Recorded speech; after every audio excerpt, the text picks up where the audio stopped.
Mount Zion Music. Yeah. Okay, Koma Timan Nastro Passion Java 068 Kunge mkaranga Reka ndibwerekete Vane marife Ritza ichitekete Hapa chadaka na shololo shololo Tololo tololo Ipa ipa po asinyoro Business Ko Maria Kawanda Kupfura ndevu za takura Businessman Mari iririu Hameno zavo Vakara vanotambura Tinema business Nevakati vakawanda Vamwe tinoshandisa kutogezesa shkwada Businessman Kupfura tsano vako Na mai vako Kana teti vako Tona ndiri mutown dripa CBT Nema yellow bone sexy body can't you see Kwese kwate yende ngori VIP Big money big swag B.I.G Big money spenders, Tine yese. Baby call your friend shot Timbo Tamatose. Naso so fresh like the soul from Geisha. Strong sweetie born man, shaka presa. Anyway got a deal man muna angwa.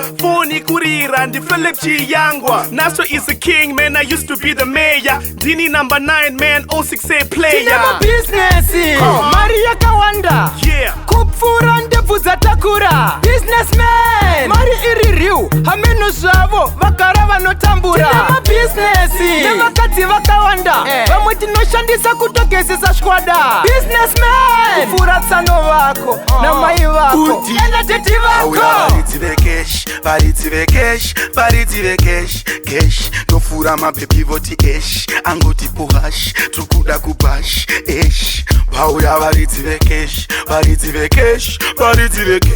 esh Ndakaro wao Versace Wachi yangu Gucci Karira wo patch watch Antina nguva yego terera mayeneni Takukara Tine young family Maravenga nina meno ekoko Azindimise kutika kesha ngwini so Tinema business Maria Kawanda Kupfura ndevu za takura Businessman Mari iririu Hameno zavo Vakara vanotambura Tinema business Nevakati vakawanda Vamwe tinoshandisa kutogezesa shkwada Businessman Kupfura tsano vako Na mai vako Kana teti vako We still shine in the hood 068 ballers Nastro Daba machipisa